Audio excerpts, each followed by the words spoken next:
Assalamualaikum warahmatullahi wabarakatuh. Perkenalkan, nama saya Mari Enti Amati Lubis.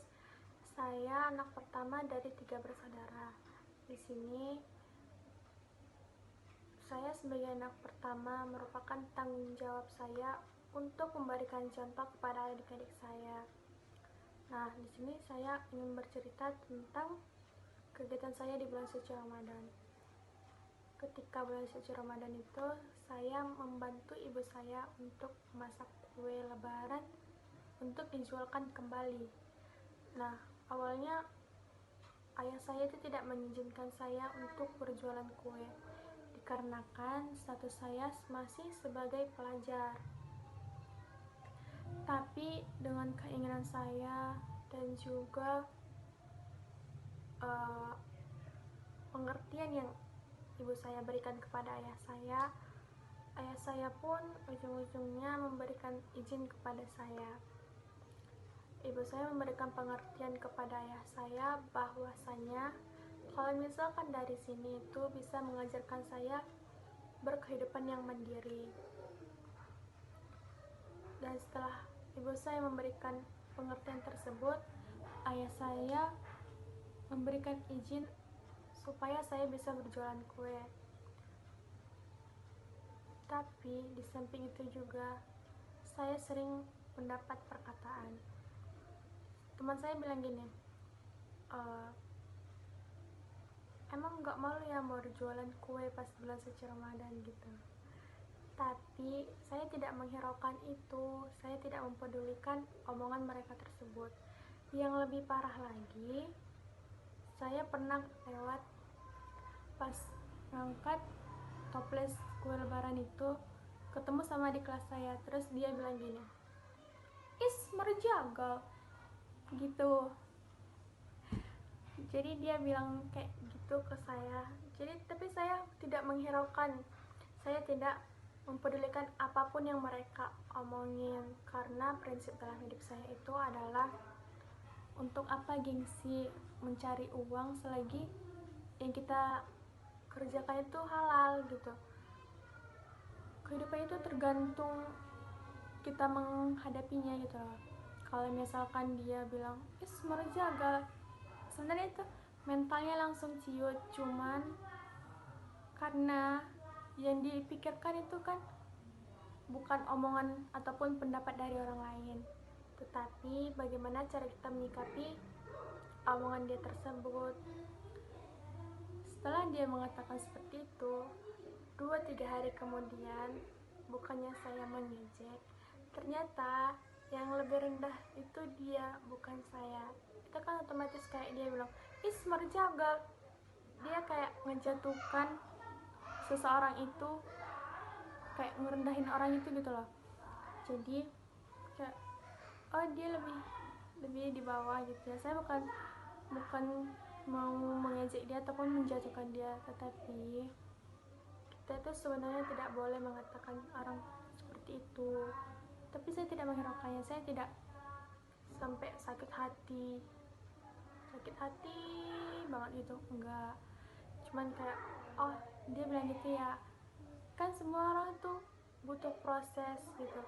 Semua orang itu bisa berproses dari yang lambat ke yang cepat.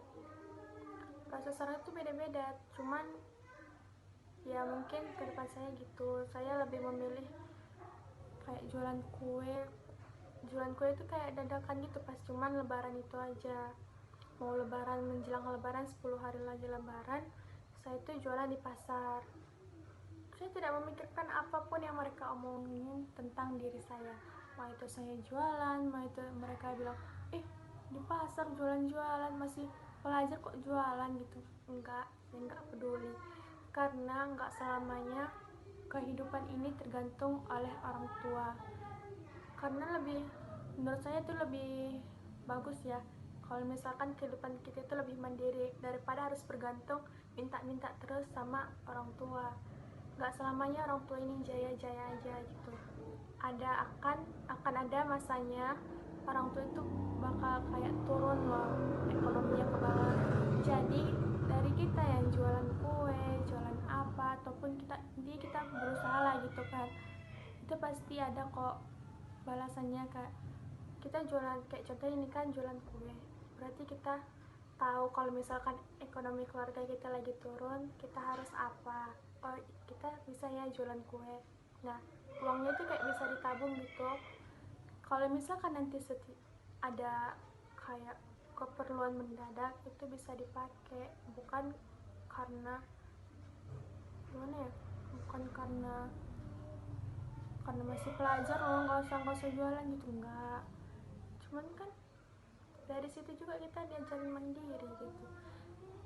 Jadi kayak saya juga ngasih contoh ke adik saya, kalau misalkan nanti ekonomi lagi merendah, bisa dong jualan kue kayak gini, bisa dong uangnya ditutupin buat ke apa ataupun keperluan yang lain gitu.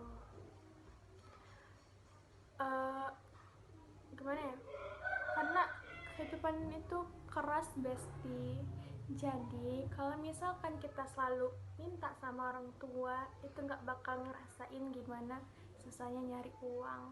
Setidaknya walaupun nggak jualan kue gitu kan ataupun yang lain, setidaknya pernah lah ngerasain nyari duit sendiri, susahnya nyari duit itu gimana gitu. Daripada dia bergengsi, dia berkelas tapi asal minta, itu cuman minta doang, nggak dikasih tendang pintu, nggak dikasih banting lemari ataupun atau apapun gitulah.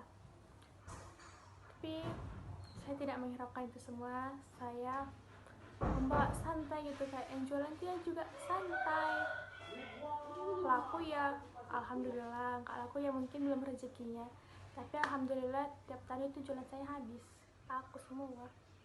Dari 1000 kilo akar kelapa terus 1000 kilo kue mentega itu selalu habis tiap tahunnya. Dan alhamdulillah uang saya pas jualan itu bisa tertabung, bisa tersisihkan. Jadi kalau misalkan saya mau minta ada keperluan apapun, kayak langsung ngambil dari situ, nggak mesti minta ke orang tua gitu. Gimana ya, mungkin cukup itu sih yang bisa saya kasih motivasinya. Pokoknya jangan takut kalau misalkan kita itu lagi kayak jualan atau apapun. Banyak kok orang-orang sukses di luar sana itu karena mendasarnya itu kayak sulit gitu loh. Kayak dia jualan, dia kerja serabutan. Orang-orang sukses itu kebanyakan begitu, bukan karena orang tuanya kaya, orang tuanya bisa nyogok ke sana ke sini, bukan. Kita itu harus merasakan gimana dulu di bawah biar bisa langsung ke atas. Bukan langsung ke atas gini, enggak cuman karena uang orang tua aja. Pokoknya nggak boleh sedih, nggak boleh patah semangat cuman gara-gara itu kita jualan. Mungkin cukup sekian yang bisa saya berikan, motivasi yang bisa saya sampaikan. Semoga bermanfaat bagi semuanya. Assalamualaikum warahmatullahi wabarakatuh.